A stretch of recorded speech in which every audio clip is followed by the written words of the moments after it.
one year it was announced that Little Richard was going to be the keynote speaker. And I could not wait to see this. Dave Marsh, who, although he has many failings, is quite a good live interviewer, was up there to interview Richard. And I had just bought a digital camera, which enters into this a little bit later. But Dave did a real good interview with him, Richard. He says, no, you know, there's a lot of people just starting out in the music business here, Richard.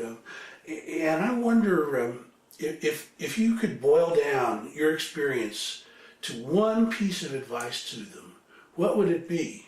And Richard goes, sign the damn checks yourself. Don't let nobody sign your checks for you. You sign all the checks yourself. That way you know where your money's going. If I'd known that when I was with Specialty Records, I wouldn't have had to sue Art Rupee. Sign your damn checks yourself. Be the head of your own company. And everybody's like erupted in laughter, but Dave says, you know, that's really good advice, actually. You know, don't laugh at this guy. He's like 70 years old. He knows what he's talking about. And Richard goes, damn right I know what I'm talking about. I'm Little Richard. Whatever his shtick. So after this, he was holding a press conference in the press room, and of course I had press credentials.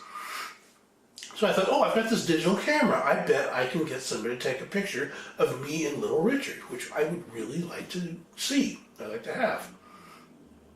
So I went to his manager, the road manager, whoever the guy was, you know, leading him around. And I said, could I get a picture of myself with Little Richard? I'm Ed Ward. I'm the rock and roll historian for Fresh Air with Terry Gross on National Public Radio. I've got 18 million listeners. And, you know, I would like to have this image of me and Richard together as a sort of maybe something I could use to, you know, publicize the show. And, of course, publicize Richard because he's 70 years old, but he's still beautiful. And the guy says, yeah, that won't be a problem. Just wait, I'll get him to go over onto the couch there, and then you sit down on the couch, and I'll take a picture with your photo, with your camera here. I said, okay. So finally Richard is through with doing what he's doing, and the guy comes over, and, you know, Richard sits on the couch, and so Richard sits down on the couch, and the guy says, okay, now you guys lean into each other. So I lean in, and Richard leans into me, he puts his arm around me, he goes, I don't know who the fuck you are, I don't know what the fuck this photograph is for, but believe me, you're in a heap of trouble if anything goes on with this that I don't like. Who the fuck are you anyway? How'd you get him to do this? And that's what he's muttering while he's smiling, and I'm smiling, and the guy takes 2 shots, and I just reach up and grab the camera and say, thanks a lot!